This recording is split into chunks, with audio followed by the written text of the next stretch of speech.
ॐ श्री गणेशाय नमः। अथ श्री शनिभार्या एवं शनि स्तोत्रम्।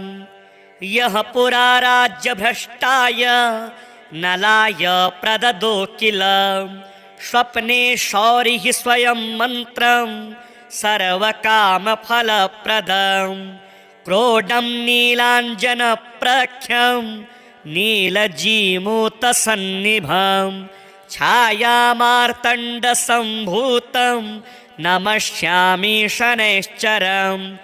नमोऽर्कपुत्राय शनैश्चराय निहारवर्णाञ्जननीलकाय स्मृत्वा रहस्यं भुवि मानुषत्वे फलप्रदो मे भव सूर्यपुत्र। नमोऽस्तु प्रेतराजाय कृष्णवर्णाय ते नमः। शनैश्चराय क्रूराय सिद्धिबुद्धिप्रदायिने य एभिर्नामभिः स्तौति तस्य तुष्टो भवाम्यहम्। मामकानां भयं तस्य स्वप्नेष्वपि न जायते। गार्गेयकौशिकस्यापि पिप्पलादो महामुनिः शनैश्चरकृता पीडा न भवति कदाचन। क्रोडस्तु पिङ्गलो बभ्रुः कृष्णो रौद्रोऽन्तको यमः। शौरिः शनैश्चरो मन्दः पिप्पलादेन संयुतः। एतानि शनिनामानि प्रातरुत्थाय यः पठेत् तस्य शौरिः कृता पीडा न भवति कदाचन। ध्वजनी धामनी चैव कंकाली कलहप्रिया कलही कंटकी चापि अजा महिषी तुरंगमा। नामानि शनिभार्याय नित्यं जपति यः पुमान् तस्य दुःखा विनश्यन्ति सुख सौभाग्यं वर्धते। यः पुरा राज्यभ्रष्टाय नलाय प्रददो किल स्वप्ने शौरिः स्वयं मन्त्रं सर्वकामफलप्रदं क्रोडं नीलाञ्जनप्रख्यं नीलजीमूतसन्निभं छायामार्तण्डसम्भूतं नमस्यामि शनैश्चरं। नमोऽर्कपुत्राय शनैश्चराय निहारवर्णाञ्जननीलकाय स्मृत्वा रहस्यं भुवि मानुषत्वे फलप्रदो मे भव सूर्यपुत्र।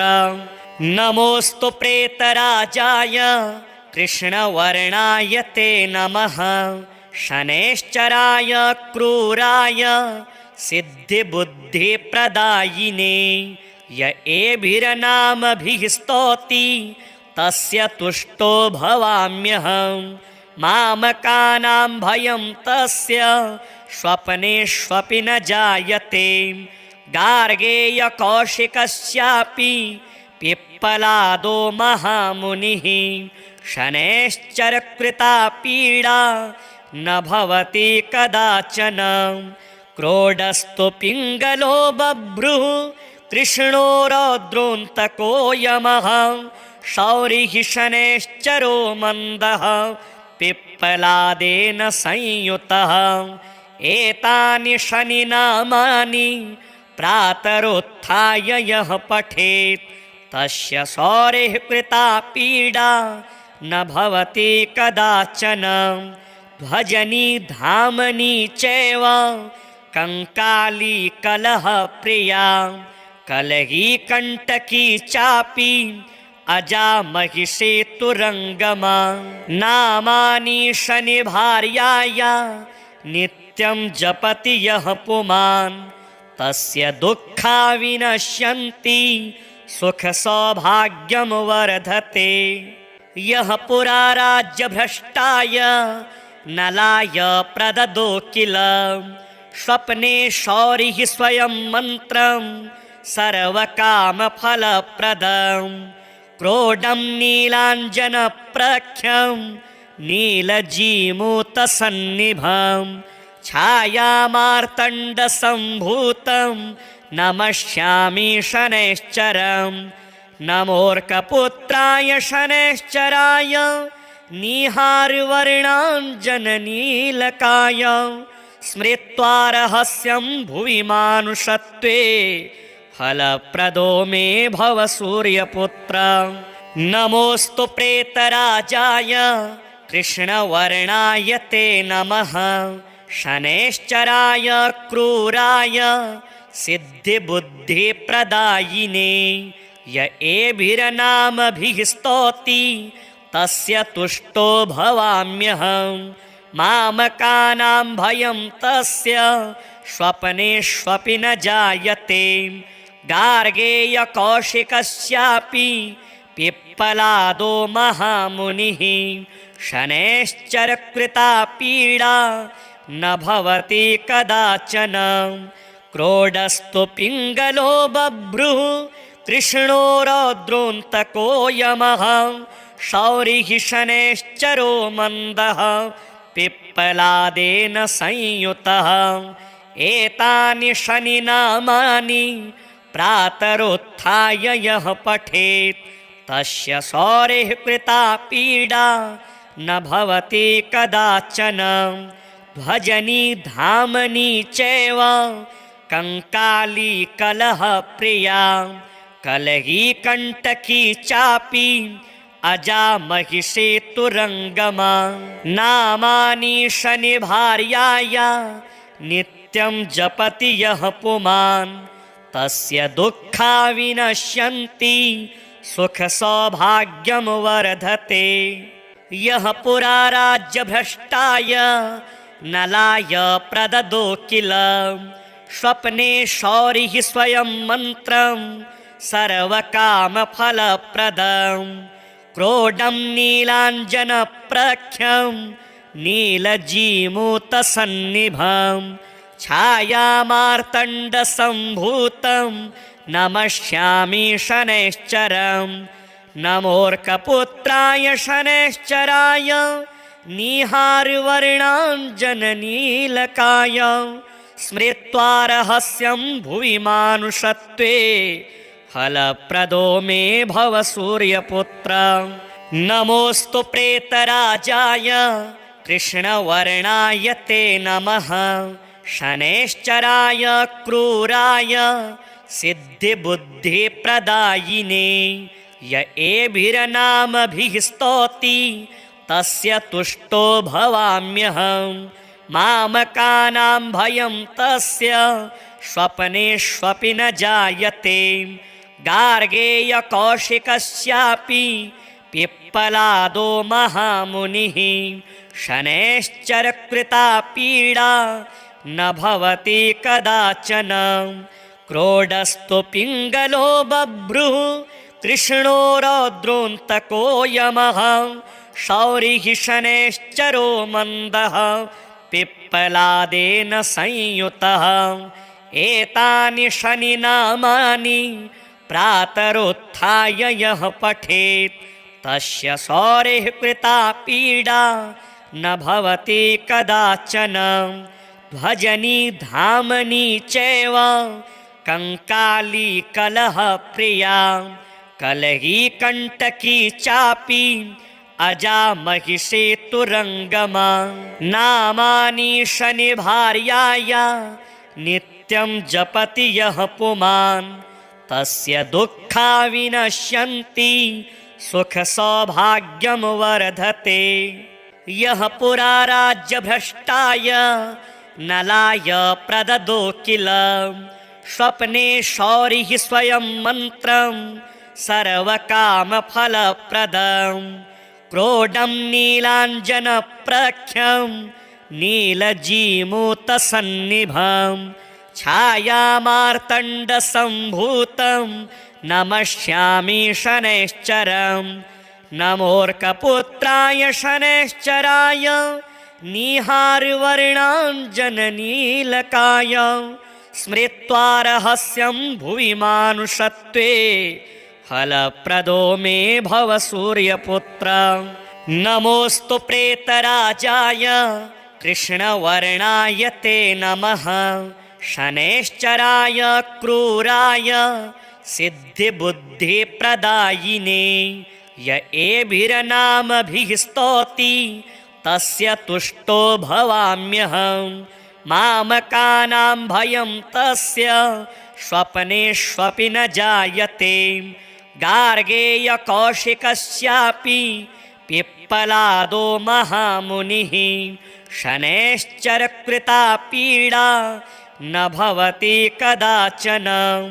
क्रोडस्तु पिङ्गलो बभ्रुः कृष्णो रौद्रोऽन्तको यमः। शौरिः शनैश्चरो मन्दः पिप्पलादेन संयुतः। एतानि शनिनामानि प्रातरुत्थाय यः पठेत् तस्य शौरिः कृता पीडा न भवति कदाचन। ध्वजनी धामनी चैव कंकाली कलहप्रिया कलही कण्टकी चापि अजा महिषेतुरङ्गमा। नामानि शनिभार्याया नित्यं जपति यः पुमान् तस्य दुःखा विनश्यन्ति सुखसौभाग्यं वर्धते। यः पुरा राज्यभ्रष्टाय नलाय प्रददो किल स्वप्ने शौरिः स्वयं मन्त्रं सर्वकामफलप्रदं। क्रोडं नीलाञ्जनप्रख्यं नीलजीमूतसन्निभं छायामार्तण्डसम्भूतं नमस्यामि शनैश्चरम्। नमोऽर्कपुत्राय शनैश्चराय निहारवर्णाञ्जननीलकाय स्मृत्वा रहस्यं भुवि मानुषत्वे फलप्रदो मे भव सूर्यपुत्र। नमोऽस्तु प्रेतराजाय कृष्णवर्णाय ते नमः। शनैश्चराय क्रूराय सिद्धिबुद्धिप्रदायिने य एभिर्नामभिः स्तौति तस्य तुष्टो भवाम्यहम्। मामकानां भयं तस्य स्वप्नेष्वपि न जायते। गार्गेयकौशिकस्यापि पिप्पलादो महामुनिः शनैश्चरकृता पीडा न भवति कदाचन। क्रोडस्तु पिङ्गलो बभ्रुः कृष्णो रौद्रोऽन्तको यमः। शौरिः शनैश्चरो मन्दः पिप्पलादेन संयुतः। एतानि शनिनामानि प्रातरुत्थाय यः पठेत् तस्य शौरिः कृता पीडा न भवति कदाचन। ध्वजनी धामनी चैव कंकाली कलहप्रिया कलही कण्टकी चापि अजा महिषेतुरङ्गमा। नामानि शनिभार्याया नित्यं जपति यः पुमान् तस्य दुःखा विनश्यन्ति सुखसौभाग्यं वर्धते। यः पुरा राज्यभ्रष्टाय नलाय प्रददो किल स्वप्ने शौरिः स्वयं मन्त्रं सर्वकामफलप्रदं। क्रोडं नीलाञ्जनप्रख्यं नीलजीमूतसन्निभं छायामार्तण्डसम्भूतं नमस्यामि शनैश्चरम्। नमोऽर्कपुत्राय शनैश्चराय निहारवर्णाञ्जननीलकाय स्मृत्वा रहस्यं भुवि मानुषत्वे फलप्रदो मे भव सूर्यपुत्र। नमोऽस्तु प्रेतराजाय कृष्णवर्णाय ते नमः। शनैश्चराय क्रूराय सिद्धिबुद्धिप्रदायिने य एभिर्नामभिः स्तौति तस्य तुष्टो भवाम्यहम्। मामकानां भयं तस्य स्वप्नेष्वपि न जायते। गार्गेयकौशिकस्यापि पिप्पलादो महामुनिः शनैश्चरकृता पीडा न भवति कदाचन क्रोडस्तु पिङ्गलो बभ्रुः कृष्णो रौद्रोऽन्तको यमः शौरिः शनैश्चरो मन्दः पिप्पलादेन संयुतः एतानि शनिनामानि प्रातरुत्थाय यः पठेत् तस्य शौरिः कृता पीडा न भवति कदाचन ध्वजनी धामनी चैव कंकाली कलह प्रिया कलही कंटकी चापि अजा महिषेतुरङ्गमा नामानि शनिभार्याया नित्यं जपति यः पुमान् तस्य दुःखा विनश्यन्ति सुखसौभाग्यं वर्धते यः पुरा राज्यभ्रष्टाय नलाय प्रददो किल स्वप्ने शौरिः स्वयं मन्त्रं सर्वकामफलप्रदं क्रोडं नीलाञ्जनप्रख्यं नीलजीमूतसन्निभं छायामार्तण्डसम्भूतं नमस्यामि शनैश्चरं नमोऽर्कपुत्राय शनैश्चराय निहारवर्णाञ्जननीलकाय स्मृत्वा रहस्यं भुवि मानुषत्वे फलप्रदो मे भव सूर्यपुत्र नमोऽस्तु प्रेतराजाय कृष्णवर्णाय ते नमः शनैश्चराय क्रूराय सिद्धिबुद्धिप्रदायिने य एभिर्नामभिः स्तौति तस्य तुष्टो भवाम्यहं मामकानां भयं तस्य स्वप्नेष्वपि न जायते गार्गेयकौशिकस्यापि पिप्पलादो महामुनिः शनैश्चरकृता पीडा न भवति कदाचन क्रोडस्तु पिङ्गलो बभ्रुः कृष्णो रौद्रोऽन्तको यमः शौरिः शनैश्चरो मन्दः पिप्पलादेन संयुतः एतानि शनिनामानि प्रातरुत्थाय यः पठेत् तस्य शौरिः कृता पीडा न भवति कदाचन ध्वजनी धामनी चैव कंकाली कलह प्रिया कलही कंटकी चापि अजा महिषेतुरङ्गमा नामानि शनिभार्याया नित्यं जपति यः पुमान् तस्य दुःखा विनश्यन्ति सुखसौभाग्यं वर्धते यः पुरा राज्यभ्रष्टाय नलाय प्रददो किल स्वप्ने शौरिः स्वयं मन्त्रं सर्वकामफलप्रदं क्रोडं नीलाञ्जनप्रख्यं नीलजीमूतसन्निभं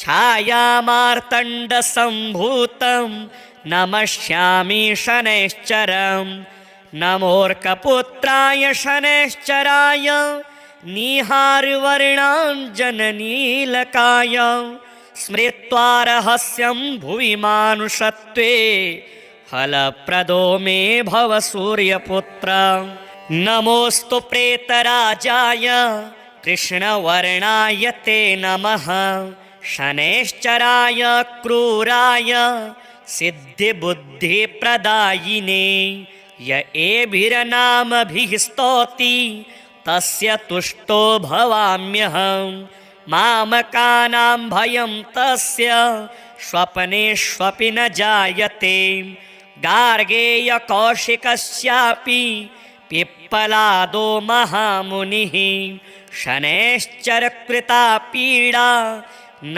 भवति कदाचन क्रोडस्तु पिङ्गलो बभ्रुः कृष्णो रौद्रोऽन्तको यमः शौरिः शनैश्चरो मन्दः पिप्पलादेन संयुतः एतानि शनिनामानि प्रातरुत्थाय यः पठेत् तस्य सौरेः कृता पीडा न भवति कदाचन। भजनी धामनी चैव कंकाली कलह प्रिया कलही कंटकी चापी अजा महिषेतुरंगमा। नामानि शनि भार्याय नित्यं जपति यः पुमान् तस्य दुःखा विनश्यन्ति सुख सौभाग्यं वर्धते। यः पुरा राज्यभ्रष्टाय नलाय प्रददो किल स्वप्ने शौरिः स्वयं मन्त्रं सर्वकामफलप्रदं। क्रोडं नीलाञ्जनप्रख्यं नीलजीमूतसन्निभं छायामार्तण्डसम्भूतं नमस्यामि शनैश्चरं। नमोऽर्कपुत्राय शनैश्चराय निहारवर्णाञ्जननीलकाय स्मृत्वा रहस्यं भुवि मानुषत्वे फलप्रदो मे भव सूर्यपुत्र। नमोऽस्तु प्रेतराजाय कृष्णवर्णाय ते नमः। शनैश्चराय क्रूराय सिद्धिबुद्धिप्रदायिने य एभिर्नामभिः स्तौति तस्य तुष्टो भवाम्यहम्। मामकानां भयं तस्य स्वप्नेष्वपि न जायते। गार्गेयकौशिकस्यापि पिप्पलादो महामुनिः शनैश्चरकृता पीडा न भवति कदाचन।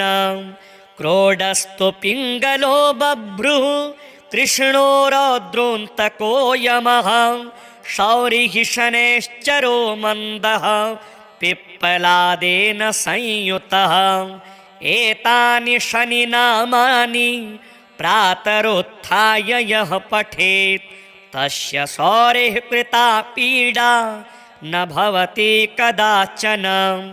भजनी धामनी चैव कंकाली कलह प्रिया कलही कंटकी चापी अजा महिषेतुरंगमा।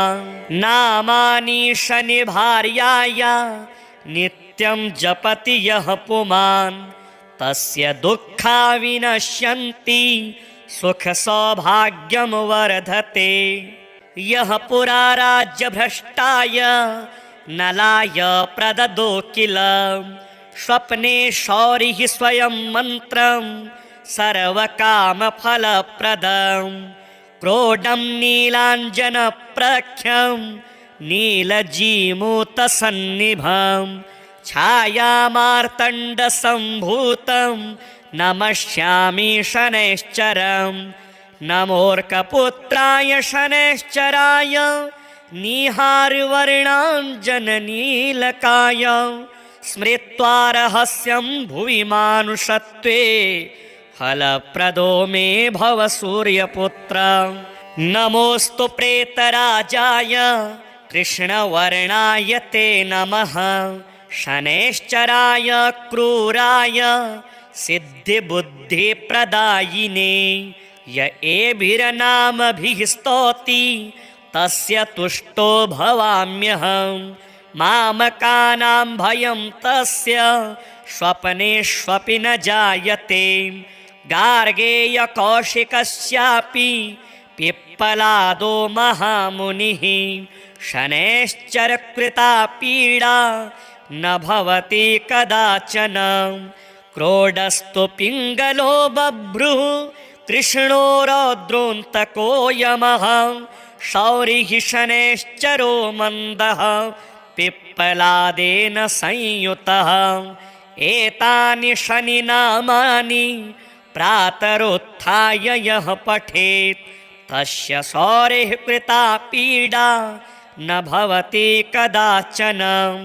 भजनी धामनी चैव कंकाली कलह प्रिया कलही कंटकी चापी अजामहिषेतुरङ्गमा नामानि शनिभार्याय नित्यं जपति यः पुमान् तस्य दुःखा विनश्यन्ति सुखसौभाग्यं वर्धते।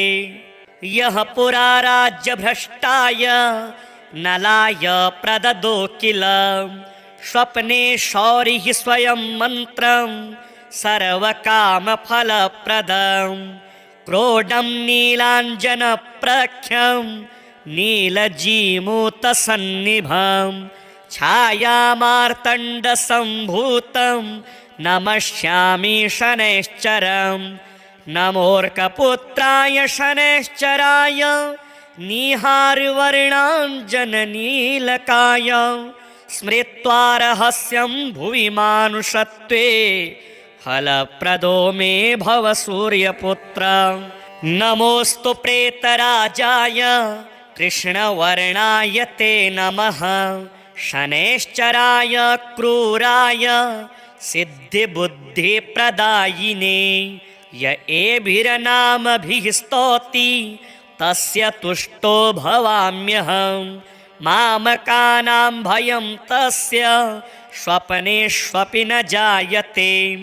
गार्गेयकौशिकस्यापि पिप्पलादो महामुनिः शनैश्चरकृता पीडा न भवति कदाचन।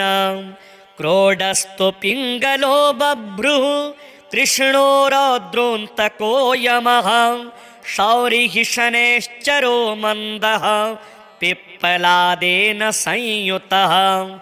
एतानि शनिनामानि प्रातरुत्थाय यः पठेत् तस्य शौरिः कृता पीडा न भवति कदाचन।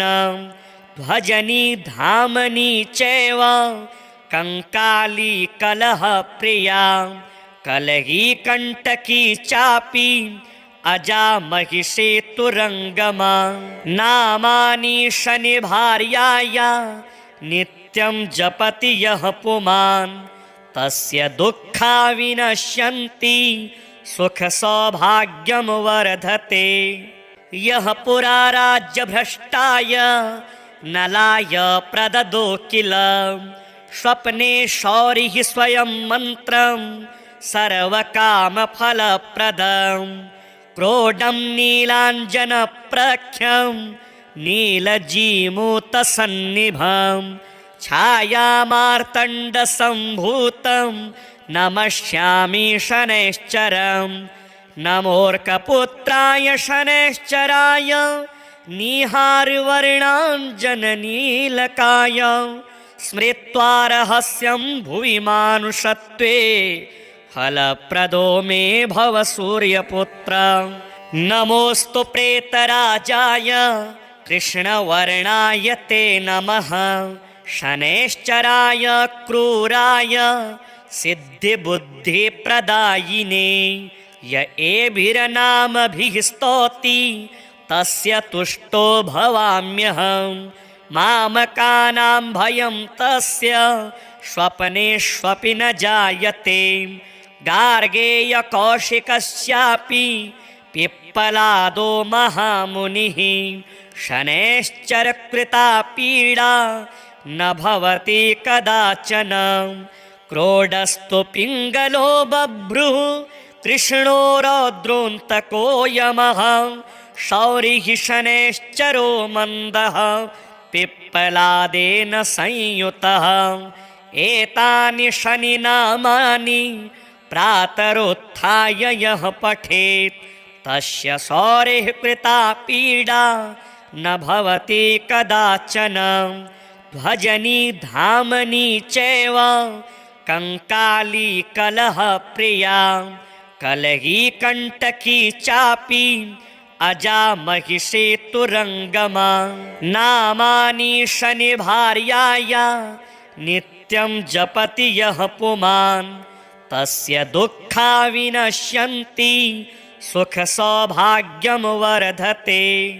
यः पुरा राज्यभ्रष्टाय नलाय प्रददो किल स्वप्ने शौरिः स्वयं मन्त्रं सर्वकामफलप्रदं क्रोडं नीलाञ्जनप्रख्यं नीलजीमूतसन्निभं छायामार्तण्डसम्भूतं नमस्यामि शनैश्चरं नमोऽर्कपुत्राय शनैश्चराय निहारवर्णाञ्जननीलकाय स्मृत्वा रहस्यं भुवि मानुषत्वे फलप्रदो मे भव सूर्यपुत्र नमोऽस्तु प्रेतराजाय कृष्णवर्णाय ते नमः शनैश्चराय क्रूराय सिद्धिबुद्धिप्रदायिने य एभिर्नामभिः स्तौति तस्य तुष्टो भवाम्यहं मामकानां भयं तस्य स्वप्नेष्वपि न जायते गार्गेयकौशिकस्यापि पिप्पलादो महामुनिः शनैश्चरकृता पीडा न भवति कदाचन क्रोडस्तु पिङ्गलो बभ्रुः कृष्णो रौद्रोऽन्तको यमः शौरिः शनैश्चरो मन्दः पिप्पलादेन संयुतः एतानि शनिनामानि प्रातरुत्थाय यः पठेत् तस्य शौरिः कृता पीडा न भवति कदाचन भजनी धामनी चैव कंकाली कलह प्रिया कलही कंटकी चापि अजा महिषेतुरङ्गमा नामानि शनिभार्याय नित्यं जपति यः पुमान् तस्य दुःखा विनश्यन्ति सुखसौभाग्यं वर्धते यः पुरा राज्यभ्रष्टाय नलाय प्रददो किल स्वप्ने शौरिः स्वयं मन्त्रं सर्वकामफलप्रदं क्रोडं नीलाञ्जनप्रख्यं नीलजीमूतसन्निभं छायामार्तण्डसम्भूतं नमस्यामि शनैश्चरं नमोऽर्कपुत्राय शनैश्चराय निहारवर्णाञ्जननीलकाय स्मृत्वा रहस्यं भुवि मानुषत्वे फलप्रदो मे भव सूर्यपुत्र नमोऽस्तु प्रेतराजाय कृष्णवर्णाय ते नमः शनैश्चराय क्रूराय सिद्धिबुद्धिप्रदायिने य एभिर्नामभिः स्तौति तस्य तुष्टो भवाम्यहं मामकानां भयं तस्य स्वप्नेष्वपि न जायते गार्गेयकौशिकस्यापि पिप्पलादो महामुनिः शनैश्चरकृता पीडा न भवति कदाचन क्रोडस्तु पिङ्गलो बभ्रुः कृष्णो रौद्रोऽन्तको यमः शौरिः शनैश्चरो मन्दः पिप्पलादेन संयुतः एतानि शनिनामानि प्रातरुत्थाय यः पठेत् तस्य शौरिः कृता पीडा न भवति कदाचन भजनी धामनी चैव कंकाली कलह प्रिया कलही कंटकी चापि अजा महिषेतुरङ्गमा नामानि शनिभार्याय नित्यं जपति यः पुमान् तस्य दुःखा विनश्यन्ति सुखसौभाग्यं वर्धते यः पुरा राज्यभ्रष्टाय नलाय प्रददो किल स्वप्ने शौरिः स्वयं मन्त्रं सर्वकामफलप्रदं क्रोडं नीलाञ्जनप्रख्यं नीलजीमूतसन्निभं छायामार्तण्डसम्भूतं नमस्यामि शनैश्चरं नमोऽर्कपुत्राय शनैश्चराय निहारवर्णाञ्जननीलकाय स्मृत्वा रहस्यं भुवि मानुषत्वे फलप्रदो मे भव सूर्यपुत्र। नमोऽस्तु प्रेतराजाय कृष्णवर्णाय ते नमः।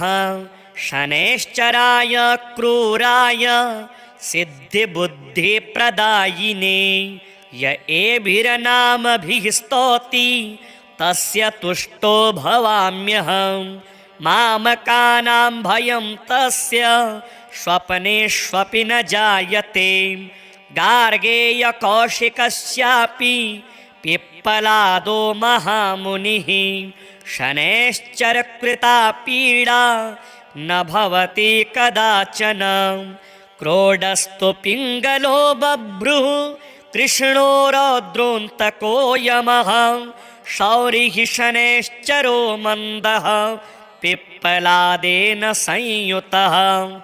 एतानि शनिनामानि प्रातरुत्थाय यः पठेत् तस्य शौरिः कृता पीडा न भवति कदाचन। ध्वजनी धामनी चैव कंकाली कलहप्रिया कलही कंटकी चापि अजा महिषेतुरङ्गमा। नामानि शनिभार्याय नित्यं जपति यः पुमान् तस्य दुःखा विनश्यन्ति सुखसौभाग्यं वर्धते। यः पुरा राज्यभ्रष्टाय नलाय प्रददो किल स्वप्ने शौरिः स्वयं मन्त्रं सर्वकामफलप्रदम्। क्रोडं नीलाञ्जनप्रख्यं नीलजीमूतसन्निभं छायामार्तण्डसम्भूतं नमस्यामि शनैश्चरम्। नमोऽर्कपुत्राय शनैश्चराय निहारवर्णाञ्जननीलकाय स्मृत्वा रहस्यं भुवि मानुषत्वे फलप्रदो मे भव सूर्यपुत्र। नमोऽस्तु प्रेतराजाय कृष्णवर्णाय ते नमः। शनैश्चराय क्रूराय सिद्धिबुद्धिप्रदायिने य एभिर्नामभिः स्तौति तस्य तुष्टो भवाम्यहम्। मामकानां भयं तस्य स्वप्नेष्वपि न जायते। गार्गेयकौशिकस्यापि पिप्पलादो महामुनिः शनैश्चरकृता पीडा न भवति कदाचन। क्रोडस्तु पिङ्गलो बभ्रुः कृष्णो रौद्रोऽन्तको यमः। शौरिः शनैश्चरो मन्दः पिप्पलादेन संयुतः। एतानि शनिनामानि प्रातरुत्थाय यः पठेत् तस्य शौरिः कृता पीडा न भवति कदाचन। ध्वजनी धामनी चैव कंकाली कलहप्रिया कलही कंटकी चापि अजा महिषेतुरङ्गमा। नामानि शनिभार्याय नित्यं जपति यः पुमान् तस्य दुःखा विनश्यन्ति सुखसौभाग्यं वर्धते। यः पुरा राज्यभ्रष्टाय नलाय प्रददो किल स्वप्ने शौरिः स्वयं मन्त्रं सर्वकामफलप्रदम्। क्रोडं नीलाञ्जनप्रख्यं नीलजीमूतसन्निभं छायामार्तण्डसम्भूतं नमस्यामि शनैश्चरम्। नमोऽर्कपुत्राय शनैश्चराय निहारवर्णाञ्जननीलकाय स्मृत्वा रहस्यं भुवि मानुषत्वे फलप्रदो मे भव सूर्यपुत्र। नमोऽस्तु प्रेतराजाय कृष्णवर्णाय ते नमः। शनैश्चराय क्रूराय सिद्धिबुद्धिप्रदायिने य एभिर्नामभिः स्तौति तस्य तुष्टो भवाम्यहम्।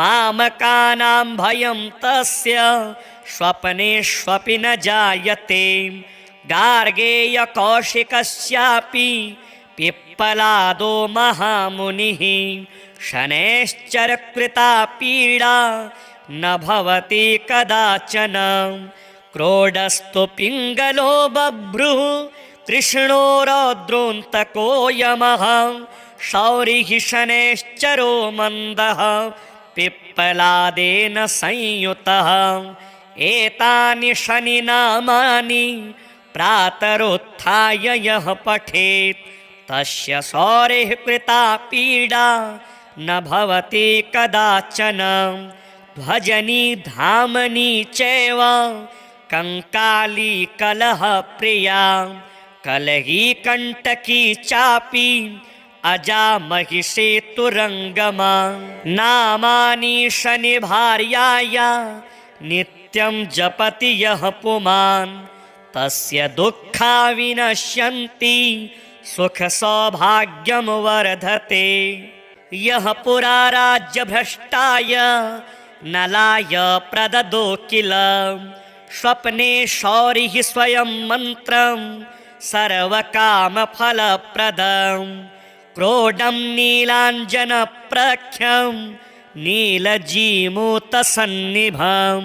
छायामार्तण्डसम्भूतं नमस्यामि शनैश्चरं नमोऽर्कपुत्राय शनैश्चराय निहारवर्णाञ्जननीलकाय स्मृत्वा रहस्यं भुवि मानुषत्वे फलप्रदो मे भव सूर्यपुत्र नमोऽस्तु प्रेतराजाय कृष्णवर्णाय ते नमः शनैश्चराय क्रूराय सिद्धिबुद्धिप्रदायिने य एभिर्नामभिः स्तौति तस्य तुष्टो भवाम्यहं मामकानां भयं तस्य स्वप्नेष्वपि न जायते गार्गेयकौशिकस्यापि पिप्पलादो महामुनिः शनैश्चरकृता पीडा न भवति कदाचन क्रोडस्तु पिङ्गलो बभ्रुः कृष्णो रौद्रोऽन्तको यमः शौरिः शनैश्चरो मन्दः पिप्पलादेन संयुतः एतानि शनिनामानि प्रातरुत्थाय यः पठेत् तस्य शौरिः कृता पीडा न भवति कदाचन ध्वजनी धामनी चैव कंकाली कलहप्रिया कलही कंटकी चापि अजा महिषेतुरङ्गमा नामानि शनिभार्याया नित्यं जपति यः पुमान् तस्य दुःखा विनश्यन्ति सुखसौभाग्यं वर्धते यः पुरा राज्यभ्रष्टाय नलाय प्रददो किल स्वप्ने शौरिः स्वयं मन्त्रं सर्वकामफलप्रदं क्रोडं नीलाञ्जनप्रख्यं नीलजीमूतसन्निभं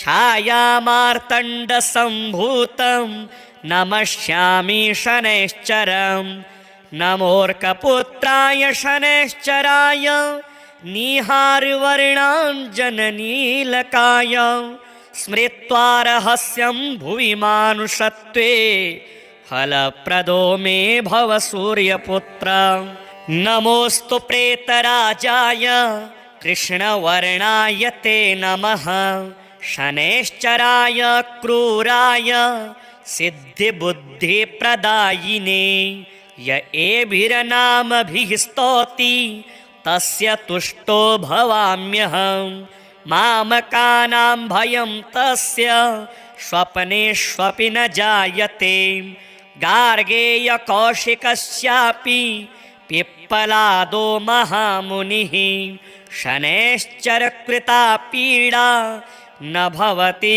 कदाचन क्रोडस्तु पिङ्गलो बभ्रुः कृष्णो रौद्रोऽन्तको यमः शौरिः शनैश्चरो मन्दः पिप्पलादेन संयुतः एतानि शनिनामानि प्रातरुत्थाय यः पठेत् तस्य शौरिः कृता पीडा न भवति कदाचन भजनी धामनी चैव कंकाली कलह प्रिया कलही कंटकी चापी अजा महिषेतुरंगमा नामानि शनि भार्याया नित्यं जपति यः पुमान् तस्य दुःखा विनश्यन्ति सुख सौभाग्यं वर्धते यः पुरा राज्यभ्रष्टाय नलाय प्रददो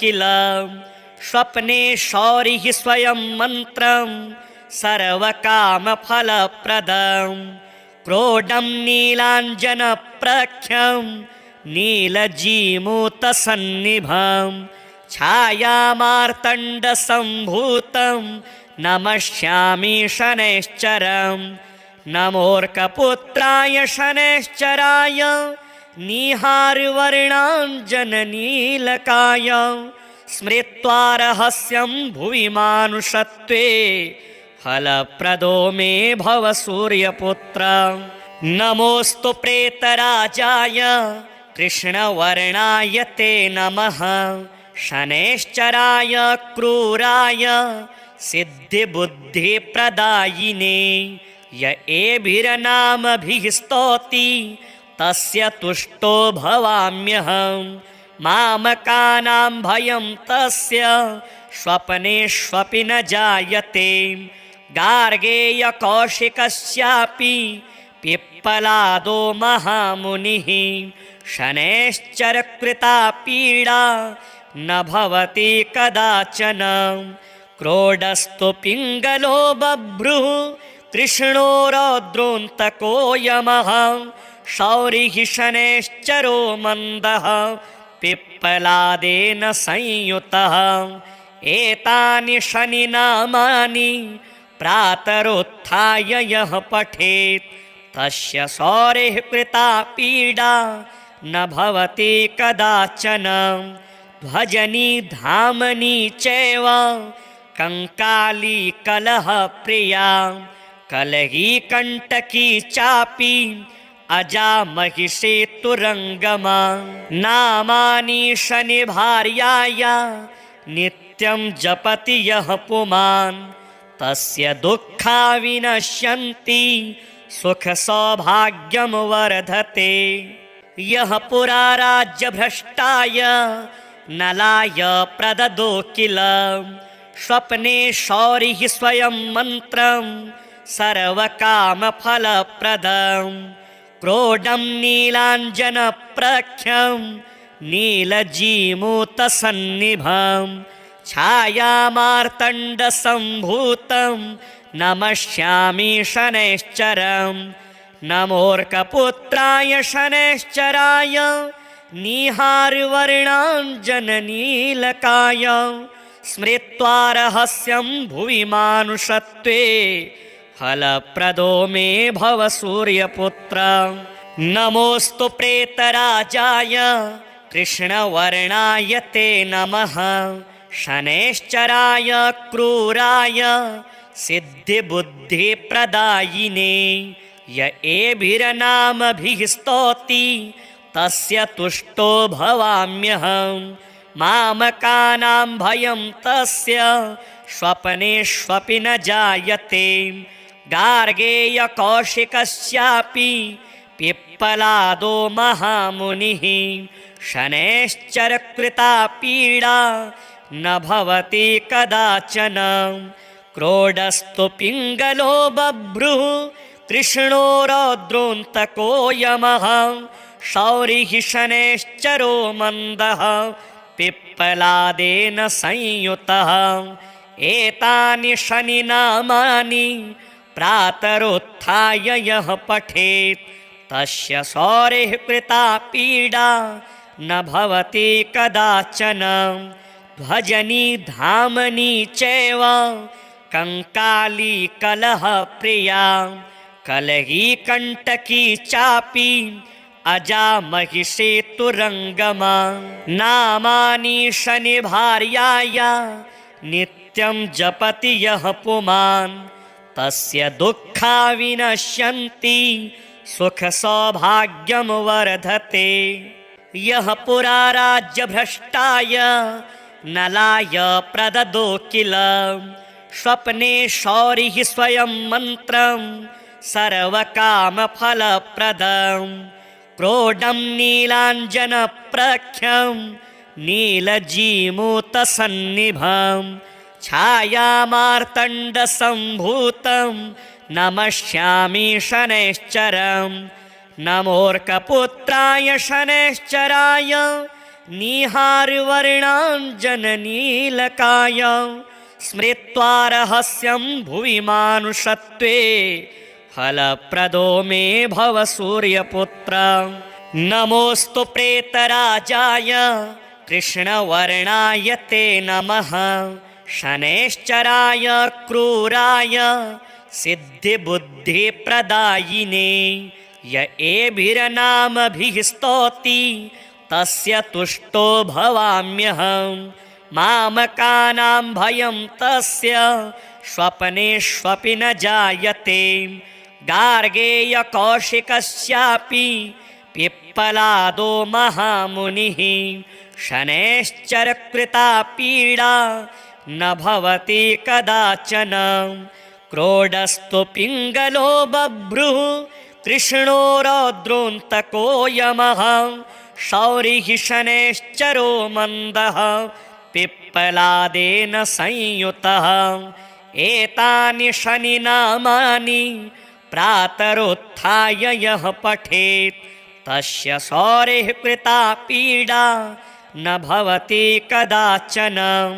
ध्वजनी धामनी चैव कंकाली कलहप्रिया कलही कंटकी चापि अजा महिषेतुरंगमा नामानि शनिभार्याया नित्यं जपति यः पुमान् तस्य दुःखा विनश्यन्ति सुख सौभाग्यं वर्धते। यः पुरा राज्यभ्रष्टाय नलाय प्रददो किल स्वप्ने शौरिः स्वयं मन्त्रं सर्वकामफलप्रदं क्रोडं नीलाञ्जनप्रख्यं नीलजीमूतसन्निभं छायामार्तण्डसम्भूतं नमस्यामि शनैश्चरं नमोऽर्कपुत्राय शनैश्चराय निहारवर्णाञ्जननीलकाय स्मृत्वा रहस्यं भुवि मानुषत्वे फलप्रदो मे भव सूर्यपुत्र।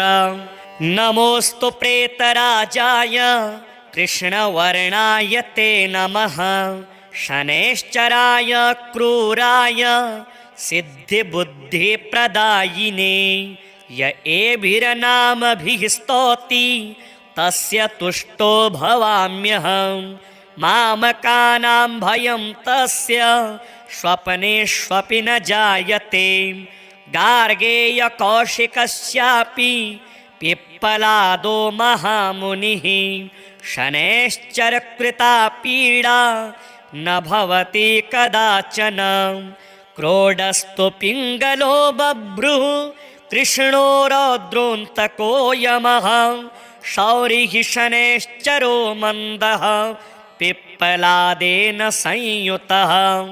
एतानि शनिनामानि प्रातरुत्थाय यः पठेत् तस्य शौरिः कृता पीडा न भवति कदाचन।